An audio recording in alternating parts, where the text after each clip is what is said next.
প্রধান বক্তা দ্বয় অধ্যাপক অসীমা দাস এবং দেবলীনা রায় এবং এখানে উপস্থিত অধ্যাপক বৃন্দ, শিক্ষাকর্মী বৃন্দ, প্রিয় ছাত্রছাত্রী এবং সভায় উপস্থিত সকল শ্রোতৃবৃন্দকে আমার আন্তরিক প্রণাম ও শুভেচ্ছা জানাই। আজ আমরা একত্রিত হয়েছি এমন এক মহান দেশনায়কের অবদান স্মরণ করতে, যিনি তার আদর্শ, জাতীয়তাবোধ এবং ভারতের অখণ্ডতার প্রশ্নে নিজের জীবন উৎসর্গ করেছিলেন। তিনি হলেন ভারত কেশরী ডক্টর শ্যামাপ্রসাদ মুখার্জি। এই বছর তার 125তম জন্ম শতবর্ষ উপলক্ষে আমরা সর্বময় পালন করছি শ্যামাপ্রসাদ স্মৃতিপক্ষ। এই পক্ষের কর্মসূচির অন্যতম হল শ্যামাপ্রসাদ মুখোপাধ্যায়ের বিপুল রচনা সম্ভার থেকে নির্বাচিত পাঠ অধিবেশন। তার আগে আমরা শ্যামাপ্রসাদ মুখোপাধ্যায়ের জীবনী সম্পর্কে কিছু গৌরচন্দ্রিকা স্বরূপ উপস্থাপন করছি। ডক্টর শ্যামাপ্রসাদ মুখার্জির জন্ম 1901 সালে 6 জুলাই কলকাতায়। তার পিতা ছিলেন শিক্ষাবিদ ও কলকাতা বিশ্ববিদ্যালয় কিংবদন্তি উপাচার্য স্যার আশুতোষ মুখোপাধ্যায়। অতি অল্প বয়সে তিনি অসাধারণ মেধার পরিচয় দেন এবং পরবর্তীকালে মাত্র 33 বছর বয়সে কলকাতা বিশ্ববিদ্যালয়ের সর্বকনিষ্ঠ উপাচার্য হিসাবে দায়িত্ব গ্রহণ করেন। শিক্ষাবিদ হিসেবে তার যেমন অবদান ছিল উল্লেখযোগ্য, তেমনি রাজনৈতিক জীবনেও তিনি ছিলেন এক দৃঢ়চেতা জাতীয়তাবাদী নেতা। স্বাধীনতার পূর্বে বাংলার হিন্দু সমাজের অধিকার রক্ষা এবং দেশভাগের সময় পশ্চিমবঙ্গকে ভারতের অন্তর্ভুক্ত রাখার আন্দোলনে তার ভূমিকা ছিল অত্যন্ত গুরুত্বপূর্ণ। স্বাধীন ভারতের প্রথম মন্ত্রিসভায় তিনি শিল্প ও সরবরাহ মন্ত্রী হিসেবে দায়িত্ব পালন করেন। তবে নীতিগত মতপার্থক্যের কারণে তিনি মন্ত্রিসভা ত্যাগ করেন এবং পরবর্তীকালে ভারতীয় জনসংঘ প্রতিষ্ঠা করেন, যা পরবর্তীকালে ভারতের রাজনৈতিক ইতিহাসে এক গুরুত্বপূর্ণ ধারার সূচনা করে। ডক্টর মুখার্জির রাজনৈতিক জীবনের সর্বাধিক আলোচিত অধ্যায় হল জম্মু ও কাশ্মীরের 370 ধারার বলে পাওয়া বিশেষ মর্যাদা এবং পৃথক ব্যবস্থার বিরুদ্ধে তার আন্দোলন। তিনি বিশ্বাস করতেন যে স্বাধীন ভারতের মধ্যে কোন রাজ্যের জন্য পৃথক সংবিধান, পৃথক পতাকা এবং পৃথক প্রধানমন্ত্রী থাকা জাতীয় ঐক্যের পরিপন্থী। তার বিখ্যাত স্লোগান ছিল, এক দেশে দুই বিধান, দুই প্রধান ও দুই কুষাণ চলবে না। তৎকালীন প্রধানমন্ত্রী জওহরলাল নেহরু কাশ্মীর নীতিকে তিনি বাস্তবতার নিরিখে প্রশ্নবিদ্ধ করেছিলেন। তার মতে কাশ্মীরকে ভারতের অন্যান্য রাজ্যের তুলনায় আলাদা সাংবিধানিক মর্যাদা দেওয়া দীর্ঘমেয়াদী জাতীয় সংহতির পক্ষে ক্ষতিকারক হতে পারে। এই নীতির প্রতিবাদে এবং ভারতের পূর্ণ সাংবিধানিক একত্রীকরণের দাবিতে ভারত সরকারের এই বিচারিতা নীতি মুখোশ খুলে দিতেই ডক্টর শ্যামাপ্রসাদ মুখোপাধ্যায় সরকারি অনুমতির তোয়াক্কা না করেই কাশ্মীরে প্রবেশ করেন 11 মে 1953 সালে। কাশ্মীর সরকার শ্যামাপ্রসাদকে বিনা অনুমতিতে মিথ্যা অভিযোগে প্রবেশের অভিযোগে গ্রেপ্তার করেন। সেখান থেকে এক নির্জন পরিত্যক্ত বাড়িতে অন্তরীণ করে রেখে কয়েকদিন প্রায় বিনা চিকিৎসায় অপুষ্টিতে তিনি শেষ নিঃশ্বাস ত্যাগ করেন 23শে জুন 1953 সালে। নিজের জীবন দিয়ে শ্যামাপ্রসাদ নেহেরু পরিচালিত ভারত সরকারের কাশ্মীর নীতির অসারতা প্রমাণ করে দিয়ে যান। তিনি দেশের অখণ্ডতা রক্ষার আদর্শে অবিচল থেকে নিজের জীবন উৎসর্গ করেছিলেন। সেই কারণেই তার অবদান অনস্বীকার্য। তার এই আত্মত্যাগকে স্মরণ করে আমরা কেবল এক রাজনৈতিক নেতাকে শ্রদ্ধা জানাই না, আমরা স্মরণ করি একজন শিক্ষাবিদ, চিন্তাবিদ, দেশপ্রেমী এবং জাতীয় ঐক্যের অকুতোভয়ের সৈনিককে। তার জীবন আমাদের শেখায় যে আদর্শের প্রতি নিষ্ঠা এবং দেশের স্বার্থকে সর্বোচ্চ স্থানে রাখার মানসিকতাই একজন প্রকৃত রাষ্ট্রনায়কের পরিচয়।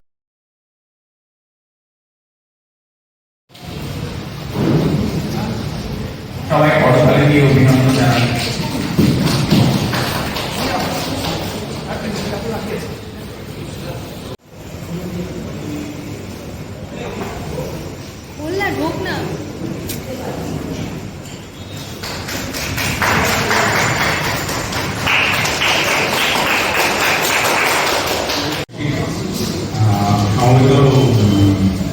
সহকর্মীরা এবং ছাত্রছাত্রী, আজকে শ্যামাপ্রসাদ স্মৃতিপক্ষ উপলক্ষে উদযাপন করতে আমরা দ্বিতীয়বার একত্র হয়েছি। এর আগে যে যেদিন আমরা সমবেত হয়েছিলাম সেখানে আমরা ডক্টর শ্যামাপ্রসাদ মুখোপাধ্যায়ের কর্মজীবন, বিশেষত রাজনৈতিক এবং ঐতিহাসিক প্রেক্ষাপটে তার অবদান, বিশেষত পশ্চিমবঙ্গ গঠনের পেছনে তার যে অবদান, সেগুলো সম্বন্ধে আমরা অনেক কিছু জানতে পেরেছি।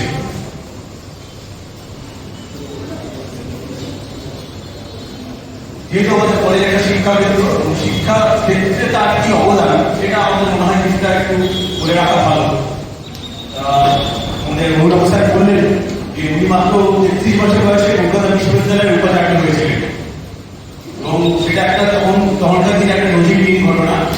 অত কম বয়সে সাধারণত উপাচার্য হল এবং তিনি তারপরে প্রায় 7 বছর দুটো মেয়াদে প্রায় 7 বছর তিনি কলকাতা বিশ্ববিদ্যালয়ের মাতৃভাষায় পড়ানো কলকাতা বিশ্ববিদ্যালয়ে উনি শুরু করেন এবং সেটার জন্য উনি রবীন্দ্রনাথকে কলকাতা বিশ্ববিদ্যালয়ে নিয়ে আসেন। সেখানে রবীন্দ্রনাথ সর্বপ্রথম বাংলায় বক্তৃতা করেন এবং সেখান থেকেই বাংলায় পড়াশোনা শুরু হয় কলকাতা বিশ্ববিদ্যালয়ে।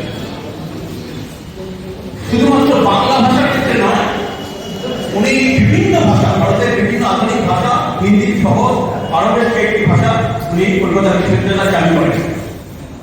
বিজ্ঞানের ক্ষেত্রে উনি বিভাগ, যেমন একটা কেমিস্ট্রি, একটা ফিজিক্স উনি কলকাতা বিশ্ববিদ্যালয়ে চালু করেন এবং সেটার ব্যাপারে উনি অনেক উন্নতি সাধন করেছেন, কারণ অনেক বড় বড় বিজ্ঞান সেই সময় আমাদের কলকাতা বিশ্ববিদ্যালয়ে ছিল। বিশেষ কয়েকটি বিভাগ উনি কলকাতা বিশ্ববিদ্যালয়ে চালু করেন যেগুলো তার আগে পড়ানো হতো না, যেমন অ্যানথ্রোপোলজি, ইসলামিক হিস্ট্রি, এগুলো উনি চালু করেন। আরেকটা বিষয় চালু করেন, সেটা হচ্ছে কৃষি বিভাগ। ব্যারাকপুরে কৃষি কলেজ করে, সেই এগ্রিকালচারাল কলেজ বা কৃষি কলেজের মাধ্যমে কৃষি, যেটা আমাদের পশ্চিমবঙ্গের জন্য অত্যন্ত গুরুত্বপূর্ণ, সেই কৃষি বিজ্ঞান উনি কলকাতা বিশ্ববিদ্যালয়ে চালু করেছেন। তাহলে এই গুরুত্বপূর্ণ ব্যাপারগুলো উনি কিন্তু শিক্ষাবিদ হিসেবে করে গেছেন এবং তার অবদান আমরা কোনোদিন ধরতে পারি না। আর একজন মনীষী, তার যে চিন্তাধারা বা তার আদর্শ, এটা সম্বন্ধে সবচেয়ে ভালো জানা যায় তার লেখা থেকে। তার লেখা যে চিঠিপত্র বা তার ডায়েরি, সেগুলো যদি আমরা পড়ি বা সেখান থেকে আমরা তার আদর্শ বা ভাবধারাটা খুব ভালোভাবে জানতে পারবো। আজকে আমাদের সেই আমার সহকর্মী ও উপস্থিত ছাত্রছাত্রীদের আমি শুভেচ্ছা জানাচ্ছি এবং সহকর্মীকে আমি নমস্কার জানিয়ে আমি আমার বক্তব্য শুরু করছি। আইটিউসি ও সেমিনার কমিটির আয়োজিত শ্যামাপ্রসাদ কৃতিপক্ষ উদযাপন উপলক্ষে পাঠ অধিবেশনে আমাকে অংশগ্রহণ করার সুযোগ দেওয়ার জন্য তাদেরকে কৃতজ্ঞতা জানাই। স্বাধীনতার ৭৮ বছর প্রথম পশ্চিমবঙ্গ সরকার শ্যামাপ্রসাদ মুখার্জির জন্মবার্ষিকী উৎসব পালিত করছে। আগে ডক্টর মুখার্জি শ্রীনগরে বসান হয়। ৭৩ বছরে এই প্রথম তার মৃত্যুবার্ষিকীর মুখ থেকে জন্মবার্ষিকী পর্যন্ত স্মরণপক্ষ বা স্মৃতিপক্ষ পালিত হচ্ছে।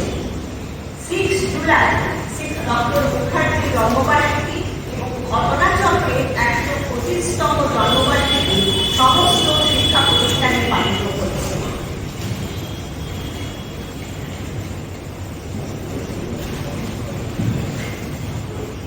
বাঙালির সামাজিক ও জাতীয় জীবনে তথা ভারতের রাষ্ট্রীয় রাজনৈতিক পটভূমিতে ডক্টর শ্যামাপ্রসাদ মুখোপাধ্যায়ের অবদান ও তার ব্যক্তিত্বের স্থান নির্ণয় নিয়ে আজ আর কোনো সংশয়ের অবকাশ নেই। মহান পিতা স্যার আশুতোষ মুখোপাধ্যায়ের সুযোগ্য পুত্রকে আমরা একাধারে শিক্ষাবিদ, বিদ্যুৎসাহী, আবার অক্লান্ত সমাজসেবী এবং নিঃস্বার্থ নির্ভীক রাজনীতিক হিসাবে নানাভাবে পেয়েছি। যাদের আছে তারা জানেন দেশভাগের পর বাংলা বা বাঙালির কল্যাণার্থে শ্যামাপ্রসাদ কিভাবে উদার এবং পরিশ্রম করেছে। কেন্দ্র সরকারের সঙ্গে তর্ক করে ও আলোচনা করে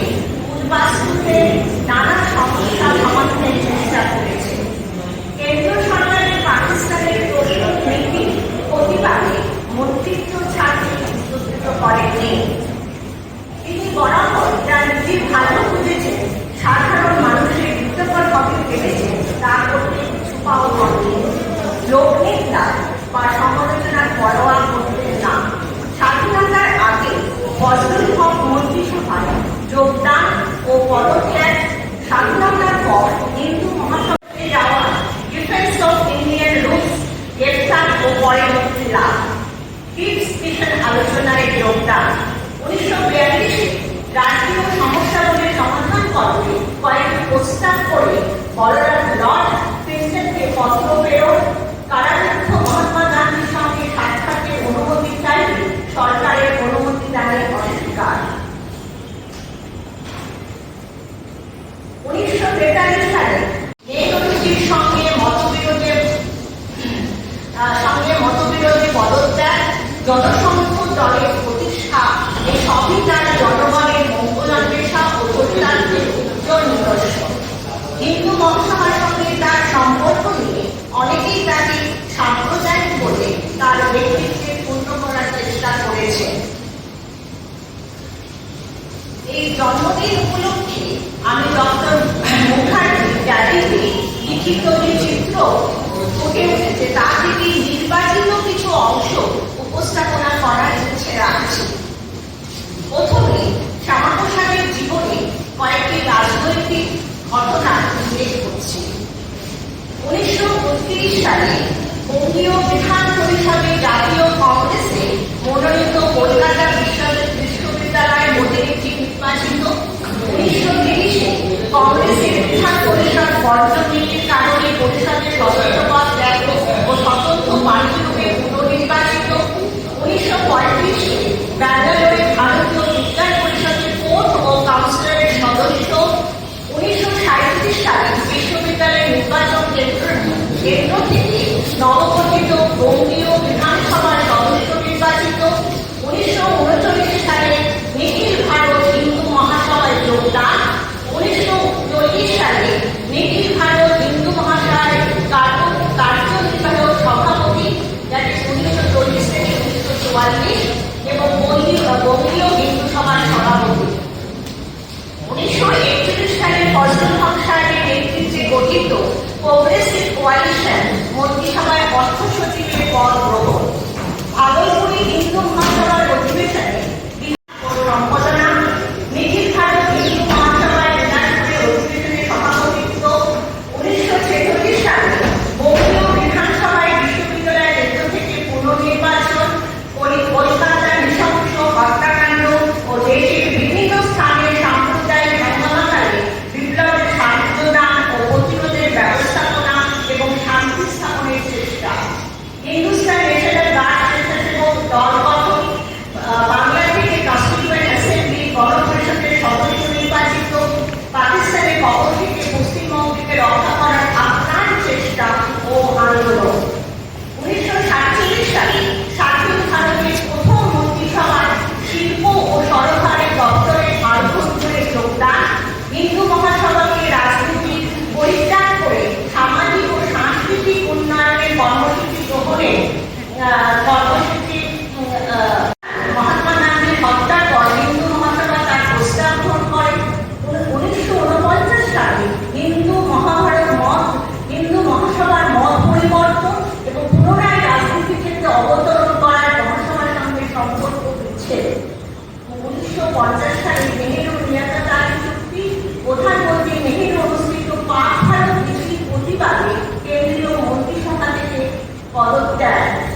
প্রয়োজন। এই দল ভারতের স্বাধীনতার পরিণতি হবে না, বরং সহায়তায় করবে। আর হিন্দুকে রক্ষা করতে কোনো রকম পশ্চাৎপদ হবে না। ডক্টর মুখার্জি সবসময় চেয়েছেন যে এইভাবে কংগ্রেস ও হিন্দু মহাসভার মধ্যে একটা বোঝাপড়া হওয়া উচিত। মুখার্জির শিক্ষা জীবন ডায়েরিতে মেজদা বলে সম্বোধন করা হচ্ছে শ্যামাপ্রসাদকে। মেজদা লিখছেন, বাবার অকস্মাৎ মৃত্যুর পর 1924 সালে 25শে মে থেকে জীবনের গতি সব পরিবর্তন হয়ে গেল। এক রাত্রের মধ্যে সব চাঞ্চল্য খেলাধুলা যেন শেষ হয়ে গেল। নতুন জীবনের অধ্যায় আরম্ভ হলো। তদন্তে কর্মজীবনের গুরুদায়িত্ব তাকে অধিকতর সুগম্ভীর করে তোলে। তখন তার বয়স 23 বছর মাত্র। এমএ ও ল পাস করেছেন, সবই আইন ব্যবসায় যোগদান করেছেন। তখন তিনি বিশ্ববিদ্যালয়ের ফেলো মনোনীত হন এবং পিতৃদেবের মৃত্যুর পর তার শূন্যস্থলে বিশ্ববিদ্যালয়ের সিন্ডিকেটের সদস্য নির্বাচিত হলেন। এই 2 বছর পর 1926 সালে তার বিলেত যাওয়া ও ব্যারিস্টারি পাশ করে আসা, বিশ্ববিদ্যালয় উপাচার্য নিযুক্ত হলেন। বয়স হবে তার মাত্র 33 বছর। ডায়েরি থেকে সংগৃহীত ডক্টর মুখার্জির কিছু চারিত্রিক গুণাবলী উল্লেখ না করে পারছি না।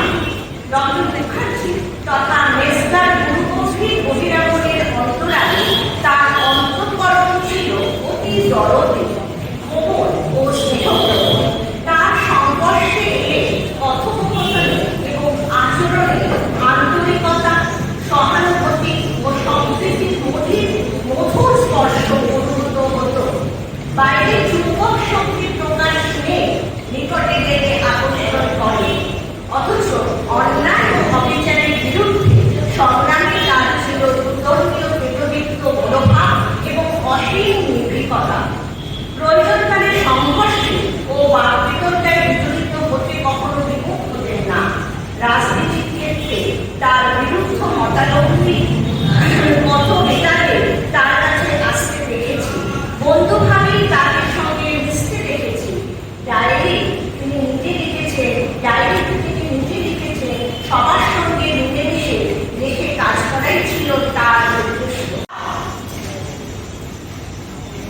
ছাড়াও নানান প্রতিষ্ঠানের সঙ্গে তিনি যুক্ত ছিলেন। বঙ্গদেশে যে ঘোর দুর্ভিক্ষের দুঃসময় কলকাতার রায়গঞ্জকে বহাল দুর্দিনে এবং পূর্বাশ্রমে সাহায্য করতে আপ্রাণ চেষ্টা, তার অমানসিক পরিশ্রমের এবং দৃঢ় নিপুণ সংগঠন শক্তির পরিচয় এখনো পাওয়া যায় তার পুরনো কাগজপত্রের ফাইলের মধ্যে। শ্যামাপ্রসাদের স্মৃতিকথা, শ্যামাপ্রসাদের মূল্যবান পদ্ধতিবোধ তথা রাজনৈতিক জীবনের অন্তরঙ্গ চিত্র তুলে ধরতে পেরে আনন্দবোধ অনুভব করছি। তবে বাংলা তথা ভারতে একটি সন্তানদের জীবনাবসান ঘটে মর্মান্তিক পরিস্থিতিতে কাশ্মীরে বিনা বিচারে আটক থাকার কালে বন্দিশালায়। সেই বন্দিশালায় তার আকস্মিক মৃত্যুতে বাংলা তথা ভারতের বিক্ষোভে উত্তাল হয়ে ওঠে। সংবাদপত্র, বহু গণ্যমান্য ব্যক্তি এই মহান ভারতীয় বিনা বিচারে বন্দী থাকাকালে সেই আকস্মিক মৃত্যুর জন্য কাশ্মীর সরকার ও কেন্দ্রীয় সরকারের সমালোচনা করে। এরা সকলে কাশ্মীরে বন্দী অবস্থায় শ্যামাপ্রসাদের চিকিৎসা ত্রুটি বিচ্যুতির ব্যাপারে সন্দেহ প্রকাশ করে। দুঃখের কারণ এই যে শ্যামাপ্রসাদের মৃত্যুর প্রকৃত কারণ দেশবাসীর মনে রহস্য থেকে যায়। পরিশেষে বলতে চাইছে, ডক্টর শ্যামাপ্রসাদ মুখার্জির ডায়েরিটা খুবই মূল্যবান। কেন? 1937 থেকে 1946 সাল পর্যন্ত বাংলার রাজনৈতিক ঘটনাবলী শ্যামাপ্রসাদ মুখার্জি নিজের চিন্তাধারা এই ডায়েরির মাধ্যমে প্রতিফলিত হয়েছে এবং বাংলা তথা ভারতে একটা গুরুত্বপূর্ণ ডায়েরি আকারে মানুষের কাছে পৌঁছে দিতে সক্ষম হওয়া গেছে। নমস্কার। আমরা তাকে জানি হচ্ছে ভারতের প্রথম শিল্পমন্ত্রী ভারতীয় জনসংঘের প্রতিষ্ঠাতা হিসেবে এবং কাশ্মীরে যে পূর্ণ একাকীকরণ দাবি তার ঐতিহাসিক আন্দোলনের কথা হিসেবে আমরা জানি। কিন্তু শ্যামাপ্রসাদের ডায়েরি থেকে অনেক কিছু অজানা তথ্য কিন্তু পাওয়া যায়। সেই নিয়ে কিছু কথা আমি বলতে চাই। ওনার চিঠি পাঠ করার আগে আমি ওনার দুটো চিঠি পাঠ করব। প্রথম একটি চিঠি যেটা উনি কাশ্মীরে বন্দী থাকার সময় ওনার ভাই এবং বউকে লিখেছিলেন, এবং দ্বিতীয় চিঠি যেটি পাঠ করবো সেটা হচ্ছে কাজী নজরুল ইসলাম, উনি যেটি শ্যামাপ্রসাদ মুখার্জিকে লিখেছিলেন। নামে পরিচিত স্যার আশুতোষ মুখোপাধ্যায় একটি পুত্রকে একটি গভীর জীবন দর্শন শিখিয়েছিলেন। সেটি হলো দীর্ঘদিন বেঁচে থাকা মানে এই নয় যে অনেক জ্ঞান ও অভিজ্ঞতা। একজন চিন্তাশীল রাষ্ট্রনায়ক, একজন মানব দরদী মানুষ, একজন গভীরভাবে সংবেদনশীল পিতা এবং স্বামী, একজন সাংস্কৃতিক দূত এবং সর্বোপরি এমন একজন ব্যক্তিত্ব তার জীবনের প্রতিটি অধ্যায় আমাদের নতুন করে ভাবতে শেখায়। 25,000 মাইল প্যাডেল করে, তবে সে পৃথিবী ভ্রমণ করেনি, সে কেবল ক্লান্তি অর্জন করেছে।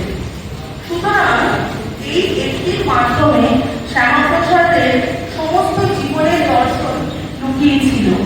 তিনি শুধু বেঁচে থাকেননি, তিনি পথ চলেছেন। তিনি শুধু পদে বসেননি, তিনি প্রতিষ্ঠান করেছেন। তিনি শুধু রাজনীতি করেননি, তিনি ইতিহাসের গতিপথকে প্রভাবিত করেছেন। জন্মদিন হচ্ছে জন্মসাল 1901 সালের 6 জুলাই কলকাতার একটি সম্ভ্রান্ত পরিবারে। তার পিতা স্যার আশুতোষ মুখোপাধ্যায় ছিলেন তৎকালীন কলকাতা হাইকোর্টের বিচারপতি এবং কলকাতা বিশ্ববিদ্যালয়ের কিংবদন্তি উপাচার্য। তার মাতা ছিলেন যোগমায়া দেবী। শৈশব থেকে শ্যামাপ্রসাদের মধ্যে ছিল অসাধারণ জ্ঞান তৃষা। ইংরেজি সাহিত্যের প্রতি তার গভীর আগ্রহ ছিল, এমনকি উনি বই পড়তে প্রচন্ড রকম ভালোবাসতেন এবং উনি বই পড়তে এবং চিঠি লিখতে খুবই ভালোবাসতেন। প্রেসিডেন্সি ওনাকে চিঠি লিখেছিলেন, যাতে উনি নিজের একটি ছবির উপর তৈরি করে ওনাকে পাঠায়। এই ঘটনাটি খুব ছোট মনে হতে পারে, কিন্তু এর মধ্যে একটি গুরুত্বপূর্ণ দিক আছে। একজন কিশোরের সীমাহীন কৌতূহল, শেখার ইচ্ছা এবং বিশ্বের সঙ্গে সংযোগ স্থাপনে প্রবল আকাঙ্ক্ষা। কলকাতা বিশ্ববিদ্যালয় থেকে তিনি উচ্চশিক্ষা গ্রহণ করেন। ইংরেজিতে শিক্ষালাভের পাশাপাশি পিতার অনুপ্রেরণায় বাংলা উচ্চশিক্ষা নেন। স্যার আশুতোষ বিশ্বাস করতেন যে মাতৃভাষার মর্যাদা ছাড়া প্রকৃত শিক্ষা সম্পূর্ণ হয় না। 1924 সালে 25শে মে পিতার মৃত্যু শ্যামাপ্রসাদের জীবনে গভীর পরিবর্তন নিয়ে আসে। জীবনের গতিপথ 25শে মে 1924 বদলে দিয়েছে। জীবনের সমস্ত আনন্দ যেন হারিয়ে গেল, একটি নতুন অধ্যায় শুরু হলো। পিতার মৃত্যুর পর তিনি কলকাতা বিশ্ববিদ্যালয়ের সঙ্গে আরো গভীরভাবে যুক্ত হন। পরবর্তীকালে মাত্র 33 বছর বয়সে তিনি কলকাতা বিশ্ববিদ্যালয়ের সর্বকনিষ্ঠ উপাচার্য হন। অত্যন্ত গুরুত্বপূর্ণ, তিনি কৃষি শিক্ষার প্রসার ঘটান, শিক্ষক প্রশিক্ষণের উদ্যোগ নেন, ছাত্রদের জন্য সামরিক প্রশিক্ষণের ব্যবস্থা করেন, প্রয়োগমূলক রসায়নের মাধ্যমে শিল্পপণ্য উৎপাদনের প্রশিক্ষণ শুরু করেন এবং বিভিন্ন প্রতিষ্ঠানের সংস্থা চালু করেন। কলেজ কোড যেটা এখন আমাদের আছে বা সাপ্লিমেন্টারি এক্সামিনেশন পালন করে। এবার আমি শ্যামাপ্রসাদ মুখোপাধ্যায় জীবনের যে একটি অত্যন্ত গুরুত্বপূর্ণ এবং ওনার জীবনের যে শেষ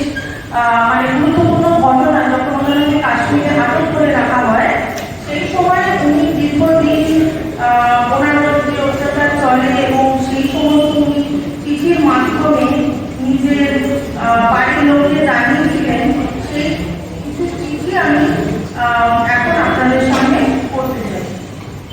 আমরা যে আজকে কলকাতা বিশ্ববিদ্যালয়ের প্রতিষ্ঠা দিবস পালন করি, সেটাও সেই কোথাও উনি শুরু করেন। তিনি বাংলা ভাষার মর্যাদা রক্ষায় বিশেষ ভূমিকা পালন করেন। 1937 সালে রবীন্দ্রনাথ ঠাকুরকে কলকাতা বিশ্ববিদ্যালয়ের সমাবর্তনে বাংলার ভাষণ দেন। এটি ছিল এক ঐতিহাসিক ঘটনা। তিনি বাংলা বানানের বাণ্যরূপ নির্ধারণ, বৈজ্ঞানিক পরিভাষা নির্মাণ এবং উচ্চশিক্ষার ভারতীয় ভাষার কথায় লিখছেন, ভাই বন্ধু, সেদিন তোমাকে চিঠি লিখে রাখার পর ডাকের চিঠি এলো। একসঙ্গে তোমার আগের লেখা বাংলায় 3খানা চিঠি পেয়ে খুব খুশি হলাম। এইসব চিঠি আগে আমাকে দেওয়া হয়নি। হয়তো যিনি বাংলা লেখা চিঠি পড়ে পাশ করেন তিনি ছিলেন না।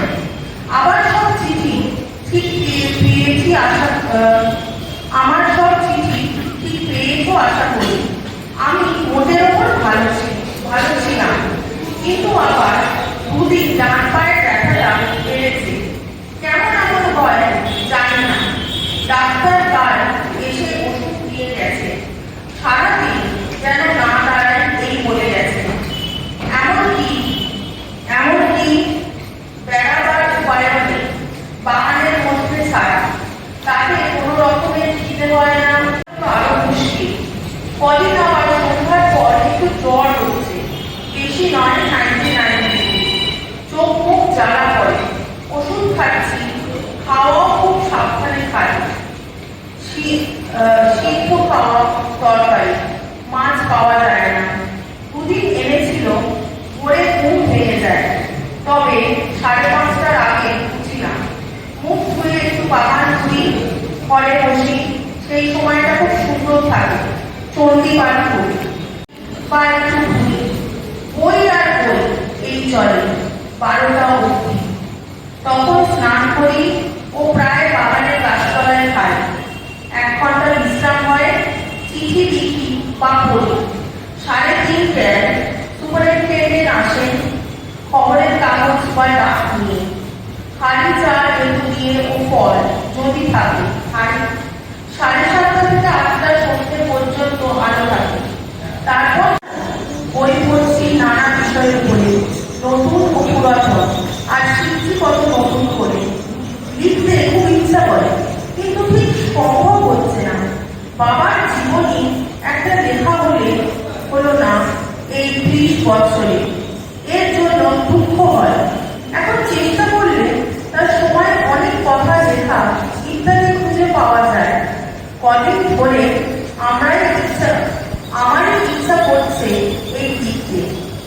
নিজের জীবনেও কম অভিজ্ঞতা হয়নি, তাও লিখতে মন চায়।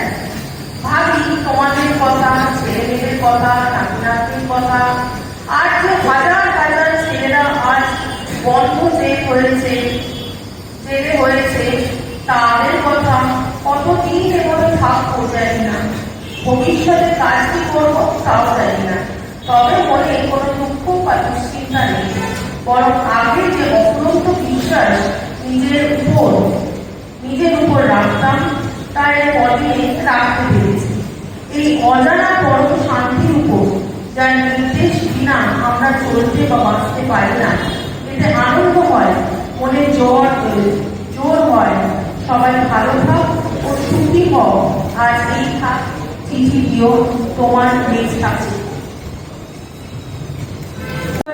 লিখিত কাজী নজরুল ইসলামের একটি পত্র। শ্রী চরণেশু, আমার সশ্রদ্ধ প্রণাম গ্রহণ করুন। মধুপুরে এসে অনেক রিলিফ এবং রিল্যাক্সেশন অনুভব করছি। মাথার যন্ত্রণাটা অনেকটা কমেছে, জিহ্বার জড়তা সামান্য কমেছে।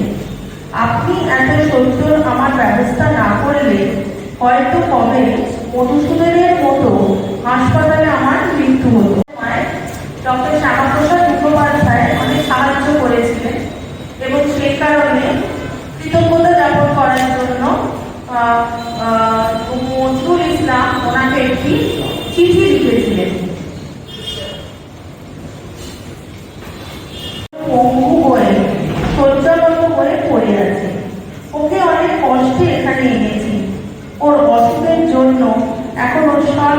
টাকার ঋণ আছে। এর মধ্যে মারোয়ারি ও কাবলিওয়ালাদের ঋণ বেশি। হক সাহেব যখন আমার কাছে এসে কাঁদতে থাকেন যে আমার রক্ষা করো, মুসলমান ছেলেরা রাস্তায় বেরোতে দিচ্ছে না, আমি তখন মুসলিম লীগের ছাত্র ও তরুণ দলের লিডারদের দেখে তাদের শান্ত করি। মেধাবী মেম্বারদের কাছে আমি আবেদন করি, তারা আমার আবেদন শুনলেন। ৭৪ জন মেম্বার হক সাহেবের সমর্থন করতে রাজি হলেন। নবযুগের সম্পাদনার ভার যখন নিই, তার কিছুদিন আগে ফিল্মের মিউজিক ডিরেকশনের জন্য ৭,০০০ টাকার কন্ট্রাক্ট পাই। হক সাহেব ও তার অনেক হিন্দু মুসলিম সাপোর্টার আমায় বলেন যে তারা ও ঋণ শোধ করে দেবে। আমি ফিল্মের কন্ট্রাক্ট ক্যান্সেল করে আমার অন্তরের কৃতজ্ঞতা ও ধন্যবাদ গ্রহণ করবে। আমি জানি আমি হিন্দু মুসলিম ইউনিটি ফান্ড থেকে আমার ঋণ মুক্তির টাকা পাবো। আপনার কথা কখনো মিথ্যে হবে না। ৫০০ টাকা পেয়েছি, আরো ৫০০ টাকা অনুগ্রহ করে যত শীঘ্র পারে পাঠিয়ে দেবেন, বা যখন অনুকূলে আসবে নিয়ে আসবেন। ওদের দিল্লির টাকা দিতে হবে। ৩-৪ মাস দিতে পারেন। গানের মধ্যে দেশবাসীকে আবেদন করেছি, যেসব সাহিত্য স্থান পেয়েছে, যে গান বাংলার ঘাটে ঘাটে পল্লীতে নগরে নগরে গীত হয়, আমি হিন্দু মুসলমান ছাত্র ও তরুণদের সংঘবদ্ধ করে রেখেছি। যদি মন্ত্রিত্ব ভেঙে যায়, আপনার আমার উপর ভালোবাসা, আমার নির্ভীকতার সমস্যা সাহস, আমার অনুপ্রাণীতে অন্তরে বাহিনী মিশে রইল। আমার আনন্দিত প্রণাম শ্রীচরণে গ্রহণ করুন। প্রণত কাজী নজরুল ইসলাম। আমরা খুবই সমৃদ্ধ হলাম আজকে শ্যামা প্রসাদের ডায়েরি এবং জিনিসপত্রের মধ্যে দিয়ে শ্যামা প্রসাদের জীবন এবং তার কর্ম সম্পর্কে আমাদের নতুন করে অভিজ্ঞতা লাভ হলো এবং বিভিন্ন বিষয়গুলোতে তারা আলোকপাত করলেন, যে বিষয়গুলো আমরা জানতাম না। এই জন্য অশেষ কৃতজ্ঞতা এবং ধন্যবাদ জানাচ্ছি। আমাদের